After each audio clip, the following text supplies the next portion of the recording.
Ako si Berna, isa akong single mom at dalawa ang anak ko. 5 taon ang patay ang asawa ko. Ngunit, di ko pa din magawang mag-asawa. Siguro marahil ay talagang mahal ko ang aking namayapang asawa. At isa pa, nakapokus din ako sa mga anak ko na sila ay aking mapalaki na maayos. May mga time na kinakapos kami sa pera at pagkain, lalo na nag-aaral na ang mga anak ko. Yung isa ay grade 2 at yung isa naman ay kinder. Kaya todo kayod. Talaga ako sa pagtatrabaho. Tendera pala ako sa palengke at kung minsan naman ay sumasideline ako sa paglalaba at paglilinis sa bahay ng aking ninong Jeff. Binata si ninong Jeff, ngunit ang edad niya ay doble na ng edad ko. Kaya yun, masasabi ko na may edad na din talaga siya. Ang nakapagtataka lang ay hindi siya nag-asawa. Kaya yun, wala siyang pamilya at mag-isa lang siya sa kanyang buhay. Isang araw, di ko akalain sa aking buhay na ang mahal na mahal kong namayapang asawa ay mapapalitan ko din pala. At si Ninong Jeff pa pala ang maipapalit ko sa kanya. Mabait naman kasi siya, kaya nahulog din ang loob ko sa kanya. Ganito po nagsimula ang aming kwento ng aking ninong. Sana po ay maibigan nyo at magsilbing aral din ito sa inyo at inspirasyon.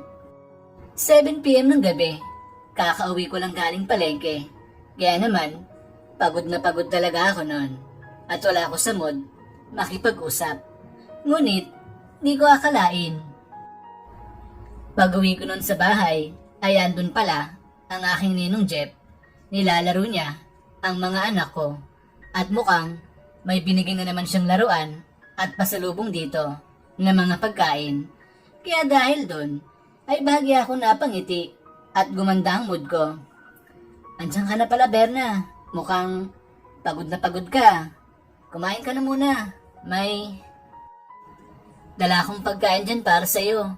Yung mga anak mo, kumain na din sila, saka yung lola mo. Nako, salamat Ninong Jeff. Nagabala ka pa. Baka mamaya, masana yung mga anak ko sa inyan. Ang dami mong binibigay lagi sa kanila pag pumapasyal ka dito sa bahay. Okay lang yung Berna. Once a week lang naman ako pamasyal dito sa bahay mo, di ba? Kaya kahit magdala ako ng madaming pagkain, ay okay lang sa akin yun. Ang mahalaga ay napasaya kong mga anak mo. Saka ikaw. Sige po Ninong. Salamat po sa'yo. Nga pala Ninong, madami ka na bang labahan sa bahay mo? Kasi napasyal ka na eh.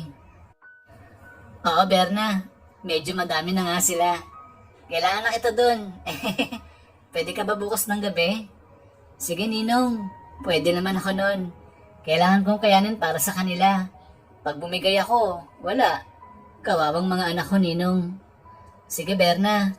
Hanga talaga ako sa iyo. Ang sipag mo at napakatatag mong babae. Ganon talaga, Ninong. Kailangan ko maging matibay at matatag para sa mga anak ko. Ako na lang mag-isa na pwede nilang maasahan. Buti nga kahit papano ay andito si Lola. Nababantayan niya ang mga anak ko pag pumapasok ako sa palengke. Kaya naman, laking tulong din sa akin ni Lola. Pag nawala si Lola, naku, baka di ko na alam ang gagawin ko. Baka doon na ako bumigay. Ninong, kumain ka na ba? Halika, sabayan mo akong kumain. Naku Berna, kumain na ako. At saka, uuwi na din ako kasi walang tao sa bahay ko. Baka manakawan ako doon. Kaya, paano? Uuwi na ako ha. Kita na lang tayo bukas ng gabi sa bahay ko. Hintayin kita ha. Ay, ganun ba Ninong? Sige po. Ingat ka pag uwi. At daan-daan po sa pagmamaneho ha. Kita-kits na lang po bukas ng gabi. Sige Berna, salamat. Nga pala, sige na, kumain ka na. Alam ko, gutom ka na. Dahil sa nakakapagod ang yung trabaho. Aalis na ako. Huwag mo na akong ihatid sa labas. Maabalak pang pagkain mo. Sige Ninong, salamat po. Ingat ka po. At pagkaalis ni Ninong, ay tinuloy ko na ang aking pagkain. At habang kumakain ako, ay kita sa mga muka ng mga anak ko na masaya sila sa mga binigay na pagkain at chocolate ni Ninong Jeff. Naisip ko tuloy, kung buhay lang sana ang asawa ko, malamang ay masaya siya. Kasi malalaki ng mga anak namin at maging ang mga anak ko ang masigit na masaya kasi kasama nila ang kanilang papa. At habang naiisip ko yun, ay napaluho ako sa di ko sinasadyang pagkakataon. Kasi nga, namiss ko bigla ang aking asawa. Ngunit, nilakasan ko na lang ang loob ko kasi kailangan ko magpatuloy kahit wala na siya sa aking piling. Ang mahalaga ay ang mga anak naming dalawa.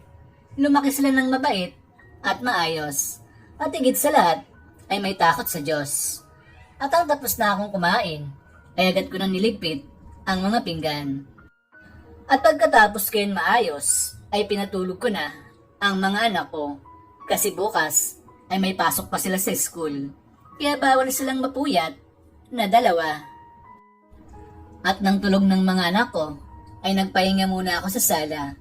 Naupo ako doon sa sopa habang nakikinig ng music mula sa aking cellphone. At habang nakikinig ako ng music, ay may bigla ako nakapa sa gilid ng sopa kung saan ako nakaupo. Pagtingin ko, ay may nakita akong isang wallet. Kaya dahil doon, ay nagulat ako at napaisip, kanino kayang wallet to? Nako, baka kay Ninong Jeff to. Siya lang naman ang naupo dito kanina. Mabuti pa, tatago ko na lang muna to. Bibigay ko na lang sa kanya bukas pag nagpunta ako sa bahay niya.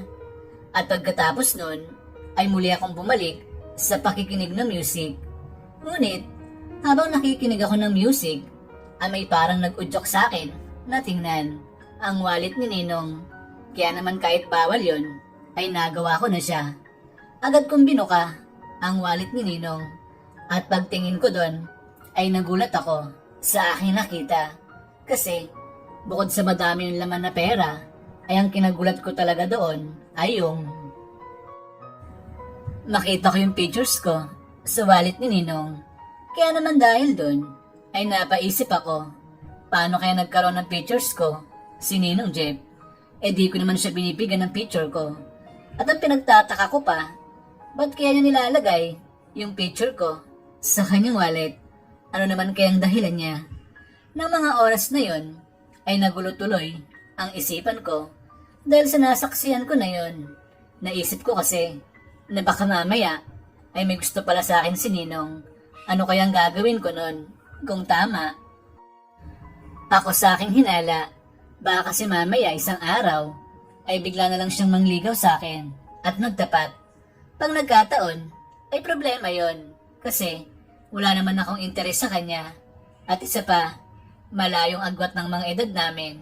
At talagang Ninong lang ang turing ko sa kanya at wala nang iba pa. At pagkatapos ko maisip ang mga yon, ay di na ako mapakali. Kasi nga, nalilito na ako at naguguluhan. Kaya naman dahil doon, ay sinubukan ko na lang muna na pakalmahin ang aking sarili. Kasi baka mamaya, ay wala naman yung mali siya kay Ninong. Nilagay niya lang yun doon kasi baka anak na ang turing niya sa akin. Kaya naman natawa na lang ako at nasabi ko sa aking sarili na wag muna ako mag-assume kasi wala pa naman sinasabi sa akin si Ninong tungkol sa bagay na naiisip ko na yon. At nang kalmado na ako, ay nagpa siya na akong matulog at yung wallet ni Ninong ay tinago ko na para bukas ay maibigay ko na yun sa kanya. Kinaumaga ang dating gawi, trabaho ulit ako sa palengke at gaya kahapon, mabilis lang lumipas ang araw at natapos na naman ang trabaho ko sa palengke. Kaya naman, agad na akong dumiretso sa bahay ni Ninong para siya ay aking mapaglaban na. At habang ako'y papunta doon, ay nakaramdam ako bigla ng kaba. Kasi naalala ko yung tungkol doon sa picture ko na nakita ko sa wallet ni Ninong. Baka kasi mamaya talagang may gusto sa akin si Ninong. Pang nagkataon nga kasi na ganun. Ang mangyari ay sinabi ko sa aking sarili na talagang maiiwasan ko si Ninong nun. Kasi nga, ayaw ko sa kanya at Ninong lang talaga ang turing ko sa kanya at wala nang iba pa. At pagkatapos ko yun maisip, ay nasabi ko na lang sa aking sarili na bahala na mamaya, basta gagawin ko lang yung trabaho ko doon sa bahay niya at yung wallet niya ay ibabalik ko sa kanya. Yun lang at wala nang iba pang pwedeng mangyari. Kahit siya ay magtapat sa akin na ako ay gusto niya at mahal niya. At pagkalipas ng isang oras, ay nakarating na ako sa bahay ni Ninong. Ninong? Ninong Jeff, andito na po ako. Pasensya na po kung natagalan ako ha. Oh, andyan ka na pala Berna. Halika, pasok ka na dito sa loob. Natagalan ka ata ngayon. Traffic po kasi Ninong, kaya eto, natagalan talaga ako. Sorry po ha. Sige Berna, wala yon. Nga pala, lahat ng damit ko, ando na sa likod bahay ha. Naayos ko na yon. Kaya, lalabanan mo na lang sila. Teka, kumain ka na muna. Bago ka maglaba. 8 PM na oh. Alam ko, gutom ka na yan. Halika Berna, doon tayo sa kusina, dali. Na makakain ka na ng hapunan mo. Sige po Ninong, di ako tatanggi dyan. Talaga kasing gutom na ako eh. Kayo po, kumain na ba kayo Ninong? Oo, Berna. Kumain na ako kanina pa. Sige na, kain ka na dyan. Doon lang muna ako sa sala ah. Sige Ninong, salamat po ah. Nga pala Ninong, sa'yo ata tong wallet na to. Naiwan na doon kagabi sa bahay nang nagpunta ka. Nako, doon ko pala yan naiwan sa inyo. Hanap ako ng hanap niyan kagabi pa. Sa inyo ko lang pala naiwan. Berna, salamat ah. Buti eh, ikaw nakapulot ng wallet ko. Siguro, kung sa ibang lugar ko to naiwan, wala na to malamang. Di na sa akin to may babalik pa. Malamang Ninong, di na talaga yan mababalik sa'yo. Mukha pa naman siyang madaming laman na pera. Pero Ninong, uunahan na kita ha. Di ko yan binuksan o pinakialaman. Kahit i-check mo pa yan Ninong, walang labis, walang kulang yan. Alam ko naman yung Berna, na di mo yun magagawa sa akin. Kaya nga, nagpapasalamat talaga ako sa'yo. Na ikaw nakapulot nito, kasi sayang din ang laman nito pag di na ibalik sa akin. Sige na Berna, kain ka na, para makapaglaba ka na. At salamat ulit sa'yo. Napakabuti mo talagang tao Berna. Sige Ninong, wala yun. At salamat din po sa'yo. Kasi kahit papano ay natutulungan mo din ako, kami ng mga anak ko. Ikaw talaga Berna, wala din sa akin yun. Handa naman akong tulungan ka Berna, sa abot ng aking makakaya. At pagkatapos ng usapan namin na yon ni Ninong, ay kumain na ako. At habang ako ay kumakain, ay bigla akong naisip na, sana di maghinala sa akin si Ninong na binuksan ko yung wallet niya. At alam ko na ang kanyang lihim at tinatago sa akin. At sana din, mali ako ng hinala na si Ninong ay ma-interest sa akin. At pagkatapos ko maisip yun, ay tinapos ko na agad ang aking pagkain. At ang tapos na ako, ay nagpahinga muna ako ng 30 minutes para makababa lang ang aking kinain. At ang makababa na yon, ay sinimulan ko na ang aking paglalaba sa mga damit ni Ninong na napakadami. At pagkalipas ng halos 3 oras, ay natapos na ako sa paglalaba. Kaya agad ko nang pinuntahan si Ninong para magpaalam na sa kanya at para makuha ko na din sa kanya yung bayad niya sa paglalaba ng mga damit niya. Ninong, Ninong, tapos na po ako. Mukhang nakatulog po ata kayo dito sa sala. Ay, oo nga Berna. Inantok na kasi ako eh. Kaya eto, dito na ako nakatulog. Tapos ka na bang maglaba, ha Berna? Opo Ninong Jeff, tapos na akong maglaba. Medyo madami po yung damit mo ngayon ah. Pero, yari ko naman po, kahit madami siya. Oo Berna, madami talaga yan. Panay palit kasi ako, pag pinagpapawisan ako. Mahirap kasi magkasakit ngayon. Lalo na sa kagaya kong tumatanda na. 51 na din ako, Berna. Kaya may mga nararamdaman na din ako sa aking katawan na di maganda. Nga pala, Berna, ito yung bayad ko sa'yo. Sige na, kunin mo na to na may extrang money ka para sa mga anak mo. Naku, Ninong, mukhang sobra po ito ah. Malaki po ito masyado. Di ko po ito matatanggap, Ninong. Sige na, Berna, kunin mo na yan. Pabuya ko din sa'yo yan. Kasi di ba, binalik mo yung wallet ko kanina. Kaya tama lang nabigyan kita ng pabuya mo. Sige na, kunin mo na yan. Huwag ka na mahiya sa akin. Sige po, Ninong. Salamat po dito sa pera at pabuya na binigay mo sa akin. Huwag ka magpasalamat sa akin, Berna. Kasi pinaghirapan mo naman yan, di ba? Sige na, Berna. Pwede ka na umuwi. Mag-taxi ka na lang, ha? Ito pala yung pang-taxi mo. Gusto sana kitang ihatid. Kaso, inaantok na talaga ako, Berna. Sige, Ninong. Okay lang po. Kaya ko naman umuwi mag-isa. Kaya huwag niyo na akong ihatid. Mas maganda nga na magpahinga ka na lang. Sige, Berna. Ingat ka, ha? Sige, Ninong. Salamat po. At pagbukas ni Ninong sa pintuan, ay doon lang namin nalaman na umuulan pala nun. Nako, Ninong. Umuulan pala. Paano kaya to? Di ako makakauwi neto. Sa kanto pang sakay ng taxi. Malayo pa dito yun sa bahay mo. Mabuti pa, Berna. Dito ka na lang muna. Magpatila ka kasi medyo malakas ang ulan na yan. Sige, Ninong. Magpapatila muna ako dito sa bahay mo. Kasi ayaw ko din mabasa ng ulan. Kasi pagod ako, di ba? Baka magkasakit ako niyan. Oo, Berna. Tama yung naisip mo. Kaya wag kang lumusob sa ulan. Magpatila ka muna. Alam ko naman titila din yan maya-maya.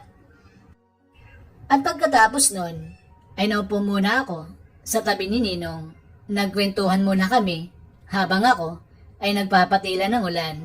Ang kaso, halos 1 oras nang lumipas ay ayaw talaga tumila ng ulan. Kaya dahil doon, ay bigla na nagsalita si Ninong. Nako, Berna, mukhang di titigil ang ulan na yan. Malapit na mag-alas 12 ng hating gabi. Mabuti pa, Berna. Tawagan mo ng lola mo na dito ka na lang matulog sa bahay. May isa pa namang kwarto tong bahay ko. Bukas ka na umuwi ng umaga. Saka, para makapagpahinga ka na din. Anong oras na, oh? Kawawa ka naman. Alam ko, pagod na pagod ka na. Ang dami mo nang ginawa ngayong araw. Nang sabihin yun sa akin ni Ninong, ay nag-isip muna ako kung papayag ba ako sa kanyang sinabi na yun sa akin. Kasi nga naisip ko, nakakailang kung dito ako matutulog sa bahay niya. Kahit sabihin na natin na magkabukod kami ng kwarto. Ang kaso, kung tatanggi naman ako sa alok na yun sa akin ni Ninong, ay baka magtampo naman siya sa akin. At isa pa, no choice na din ako. Kasi malakas ang ulan at ayaw niya talagang tumigil. Kaya dahil doon, ay napaoo na ako sa sinabi na yun sa akin ni Ninong na dito na ako matulog sa kanyang bahay. Sige, Ninong, dito na ako matutulog sa bahay mo. Pwede ko bang mahiram ang cellphone mo, Ninong? Nang matawagan ko si Lola para makapagpaalam ako sa kanya. Kasi alam ko, mag-aalala yun sa akin eh. Sige, Berna, walang problema. Etong cellphone ko, tawagan mo na yung lola mo. At pagkatapos kong matawagan at nakausap si Lola, ay agad ko nang pinalik kay Ninong yung kanyang cellphone. Ninong, eto na po yung cellphone mo. Nakausap ko na po si Lola. Okay na po. Sige, Berna. Mabuti naman kung ganon. Paano, matutulog ka na ba? Ha, Berna? Ayusin ko na yung kwarto mo doon. Ninong, bala ko sana mag-shower kasi malagkit ng katawan ko. At isa pa, maghapon din ako sa palengke, di ba? Kaso yun nga lang, wala akong pangpalit na damit. Paano naman kaya to? Siguro, matutulog na lang ako, Ninong, ng ganito, yung malagkit ang katawan ko. Nako, ganun ba, Berna? Paano kaya to? Ay, teka, may naiwan palang nighties yung anak ng pamangkin ko dyan. Tingin ko, kasya sa'yo yun. Yun nga lang, Nagsusuot ka ba ng ganon, ha Berna? Ay, ganon ba Ninong? Nako, never pa ako nagsuot nun eh. Nakakailang kasi magsuot ng ganon. At isa pa Ninong, di naman ako sexy. May anak na ako na 2. Di na bagay sa akin yung ganong damit. Ikaw naman Berna, huwag mo naman i-down ang iyong sarili. Maganda ka pa naman at sexy kahit may anak ka na. Pero sige, kung ayaw mong isuot yung damit, di na kita pipilitin pa. Pero matutulog ka ng ganyan, malagkit ang iyong katawan. Ninong, pwede ko bang makita yung 90s na damit? Titingnan ko lang yung itsura niya. Baka sakaling magustuhan ko at masuot ko na siya. Sige Berna, wait kukunin ko lang yung damit. Hanapin ko lang muna kasi di ko alam saan ko na nailagay yun eh. Sige po Ninong, okay lang yun. Maghihintay na lang po ako sa'yo dito sa sala mo. At pagkalipas ng ilang mga minuto, ay dala na ni Ninong yung damit. Kulay pula siya at talaga namang kakaiba ang damit na yon. At parang ayaw ko nga siyang suotin nang siya ay aking makita na. Berna, eto na yung damit Tingnan mo kung bagay sa'yo at kung gusto mong suotin yan. Nako Ninong, kakaibang damit na to Para lang to sa mga sexy na babae. Di naman ako sexy Ninong. Siksik ako Ang taba ko na. Parang di ko ata kayang suotin to Ninong. Kaso, pag di ko naman sinuot to, wala akong pangpalit na damit. Hays, paano kaya to? Kaya nga Berna, ikaw nang bahala kung susuotin mo yan. Saka okay lang naman siguro kung suotin mo yan, di ba? Kasi nasa loob ka naman ng kwarto. Wala ka naman ibang kasama doon.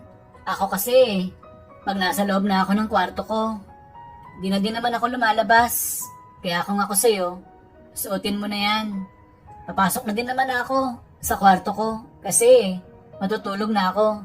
At ako'y antok na talaga, Berna. Sige na nga po, Ninong. Susuotin ko na yan. Sige po, matulog ka na. Para makapagpahinga ka na. Mag-shower po muna ako. Sige, Berna. Bahala ka na dyan, Alam mo naman, di ba? Kung nasa ng CR nitong bahay. Sige na, mag-shower ka na. Para mapreskuhan ka. At masarap ang yung tulog. Sige, good night, Berna. Matutulog na ako. Sige po, Ninong. Good night po. At pagkatapos nun, ay pumasok na nga si Ninong sa kanyang kwarto. Ako naman, ay nagpunta ng CR para makapag-shower na din. Dala-dala yung damit na binigay niya sa akin. At pagkatapos kong mag-shower, ay napatingin muna ako sa damit na yon bago ko siya suotin. At nag-aalangan talaga ako na suotin yon. Ngunit, no choice na ako.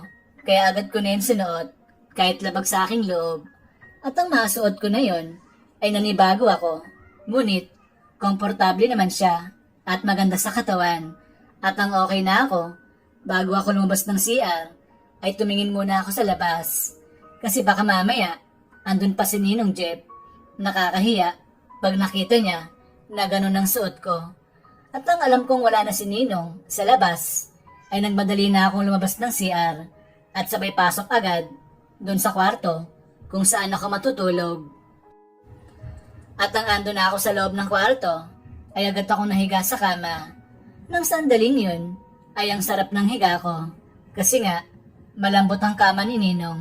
At di lang yun, binuksan na pala ni Ninong yung aircon. Habang ako ay nasa CR kanina. Kaya dahil doon, ay mas lalong mapapasarap ang tulog ko nito. Dahil sa malamig ang buong kwarto. At pagkatapos nun, ay nagpasya na akong matulog. Kasi nga, malapit na yun mag-alauna ng madaling araw. At maya-maya lang, pagkalipas pa ng ilang mga minuto, ay bigla na lang ako nakadinig ng kalampugan sa kabilang kwarto. Kaya dahil doon, ay napabangon ako at pinakinggan kong mabuti kung ano ba yon. Ngunit pagkalipas ng ilang sandali, ay wala na akong nadinig. Kaya naman, muli na akong bumalik sa aking pagkakahiga. Ang kaso, nang kakahiga ko pa lang, ay nakadinig muli ako ng ingay. Ngunit, ang ingay na yon ay boses na ni Ninong Jeff. Parang may sinasabi siya. At siya ay humihingi ng tulong. Kaya naman dahil doon, ay agad ako lumabas ng kwarto ko at sabay punta sa kabilang kwarto ni Ninong. Nang ando na ako sa pintuan ng kwarto niya, ay agad akong kumatok doon. Ang kaso pagkatok ko ay wala naman sumasagot. Kaya naman, nag-alala na ako. Kaya nagmadali ko na binuksan yung pintuan ng kanyang kwarto. Buti na lang nang buksan ko yon, ay di naman siya nakalak. Kaya agad naman ako nakapasok doon sa loob. At pagpasok ko sa loob nun, ay nagulat ako nang makita ko si Ninong sa sahig na halos hirap na siyang huminga. Kaya naman, agad ko siyang nilapitan para alamin kung ano ba nangyayari sa kanya. Ninong Jeff, ano pong nangyayari sa'yo? Ba't nahihirapan po kayong huminga? May masakit po ba sa'yo? Ano po pwede kong gawin, ha Ninong? Nang sandaling yun, ay di na makapagsalita si Ninong ng maayos. Kasi nga, hirap na siyang huminga. Buti na lang talaga, naalala ko na may higa pala si Ninong. At minsan kong nakita na may nilalagay o ina-spray siya sa bibig niya pag siya ay nahihirapan sa kanyang paghinga. Kaya naman, agad ko yun hinanap doon sa ibabaw ng lamesa, malapit sa kanyang kama. At pagtingin ko doon, ay sakto naman na andun yun. At ito ay nasa box pa. Kaya dali-dali ko yung binuksan para ma-spray ko na sa bibig ni Ninong. At ang bukas na ito ay agad kong binuka yung bibig niya. At ang maibuka ko na to ay agad ko na in-spray sa kanyang bibig. At ang ma-spray ko na yun ay naghintay lang ako ng 1 minuto. At maya-maya lang ay dahan-dahan umayos ang kanyang paghinga.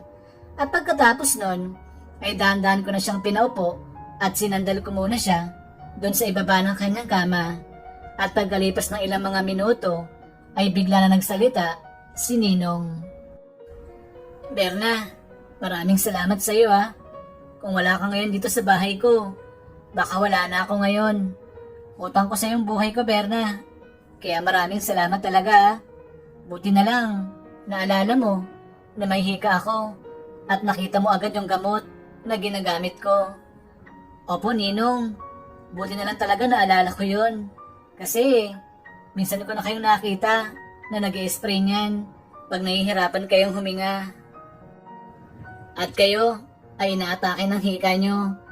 Ninong, kamusta po kayo? Kamusta ang pakiramdam mo ngayon? Maayos na ba ang paghinga mo ngayon, ha? O kailangan pa itang dalhin sa ospital? Kasi baka mamaya, di ka pa okay, Ninong Jeff. Nag-aalala po ako sa'yo, Ninong. Okay na ako, Berna. Kaya huwag ka na mag-alala pa sa akin, ha? Maayos na ako ngayon. Kailangan ko na magpahinga ng maayos. Kasi baka napuyat din ako. Kaya sinumpong ako ng higa ko. At isa pa, napagod din kasi ako kanina sa paglilinis ng sasakyan ko. Wala naman kasi ibang gagawa nun. Kaya ako nang gumawa mismo. Ganon ba, Ninong? Sa susunod po, huwag ka na maglinis ng sasakyan mo, ha? Ako nang bahala.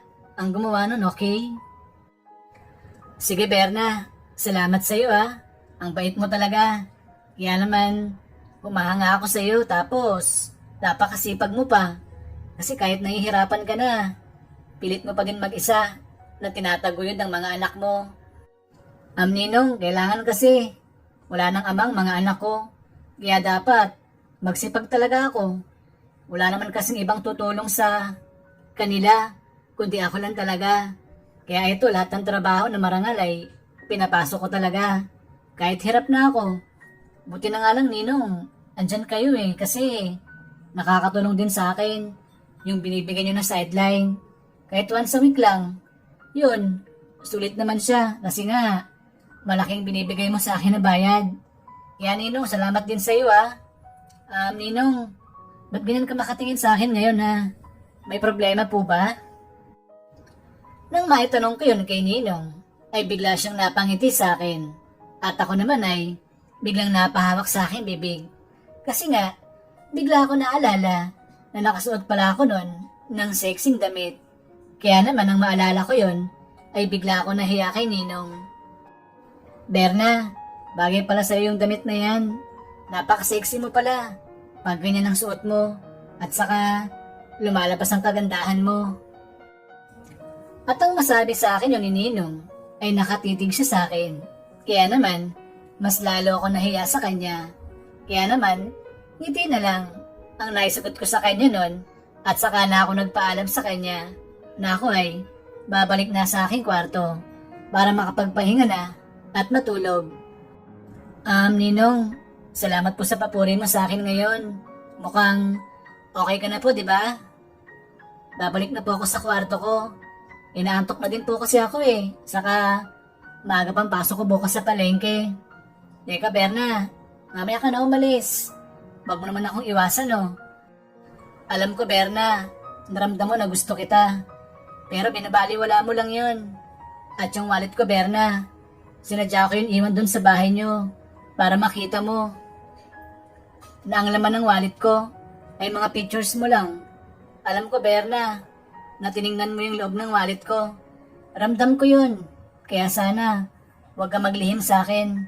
Berna, ngayon ko lang sasabihin sa ito. At ito na yung tamang pagkakataon para marinig mo at malaman mong laman ng aking puso't isipan. Berna, gusto kita matagal na. At pakiramdam ko, mahal na kita. At nahulog ng loob ko sa'yo. Kaya nga, tinutulungan kita, Berna, kasi mahal kita. At ayaw na kita mahirapan sa buhay mo. Berna, alam kong paghihirap mo sa mga anak mo. Kaya mahalin mo lang ako, Berna, at pakasalan. Di ka na mahihirapan ng ganito.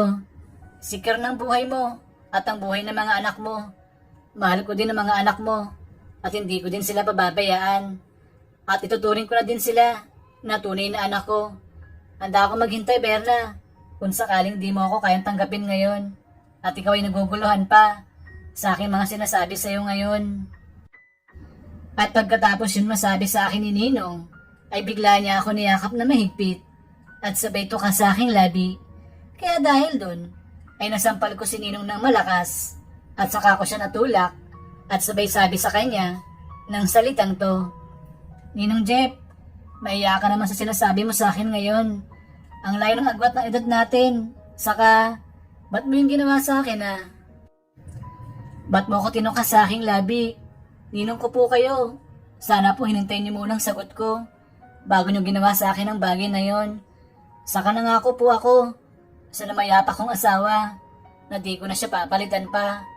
Kaya po, yung mga sinasabi mo sa akin ngayon ay malabo yung mangyari. Kasi Ninong, di po ako handa sa mga ganong bagay. At isa pa po, Ninong lang ang turing ko sa iyo. At hindi na po yun mababago pa. Kaya sana po wag ka nang umasa pa, Ninong. Masasaktan ka lang po. At yun ang ayaw kong mangyari. Kasi baka mamaya, sumama ang loob mo sa akin. Oh, ayaw mo pala akong masaktan. At sumama ang loob ko sa iyo. Sa sinabi mo sa akin ngayon, Berna, nasaktan mo na ako nito. Berna, mahal kita. Sana naman, bigyan mo ako ng pagkakataon na mahalin ka. Handa ako maghintay, Berna. Hanggang sa matutunan mo na din ako na mahalin. Kaya sana, wag mo naman akong pagtabuyan o pangdirian. Ninang, sorry po. Di ko kayo mahal. At hindi ko din kayang ipagpalit ang asawa ko. Sana po, maintindihan mong bagay na yon. Berna, matagal nang wala ang asawa mo. Andito ako para sa iyo. Mahal ka. At handang tanggapin ng mga anak mo. Berna, mahal kita. Mahal na mahal. At pagkatapos yung masabi sa akin ni Ninong, ay bigla niya ako niyakap. At sabay tuka ulit sa aking labi. Nang oras na yon, ay ang higpit ng yakap niya sa akin, habang ako ay tinutuka niya sa aking labi. Kaya naman, di ko na nagawa pang kumalas sa yakapan namin na yon. At ang oras na yon, ay nakadama na ako ng saya. Siguro marahil, dahil sa pangungulila ko sa aking asawa. Kaya naman maya-maya lang, ang kaninang mga di magagandang salita na sinasabi ko kay Ninong ay aking nakain na din. Kasi, nang hilingin niya sa akin na ako ay kanyang mapaligaya, ay wala ako nasagot sa kanya. Natameme ako. At dahil doon, ay di na nagsayang pa ng oras si Ninong. Nang oras na yon, ay oo, nagawa kong mapaligaya ni Ninong. Kahit nang una, ay ayaw ko talaga sa kanya. Siguro marahil ay inisip ko na din ang kalagayan ng mga anak ko. Kasi nga naisip ko, pag-asawa ko na siya, ay giginhawa na ang buhay namin ng mga anak ko. Kaya malamang, yun ang nag-udyok sa akin na pumayag sa nais na yun ni Ninong na ako ay mapaligay niya ng oras na yon at ako ay kanyang maging asawa. At pagkatapos akong mapaligayan ni Ninong ng oras na yon, ay niyakap niya ako ng sobrang higpit at sa kanya ako pinangakuan ng isang kasal. Oo, nangyari naman yon at naging maayos naman ang buhay ko sa kanya kasamang mga anak ko. Minahal niya din naman ang mga anak ko ng sobra, kaya dahil doon ay natutunan ko na din siyang mahalin. Kaya naman sa huli ay naging masaya kaming dalawa ni Ninong. At parang ayaw ko nang mawalay pa sa kanya. Kaya naman nasabi ko sa kanya ang mga katagang ito habang ako ay pinapaligayan niya. Ninong, sige pa, huwag kang tumigil na mahalin ako ha. At ako ay masaya sa'yo. Kaya sana, huwag kang magbago. Alagaan mo kami ng mga anak ko ha. At yan po, ang kwento namin ng aking Ninong na ngayon ay asawa ko na. At masaya ako sa piling niya kasamang mga anak ko. So ayun po, tapos na yung full story natin. Sana po na-enjoy nyo. Maraming salamat po sa inyo.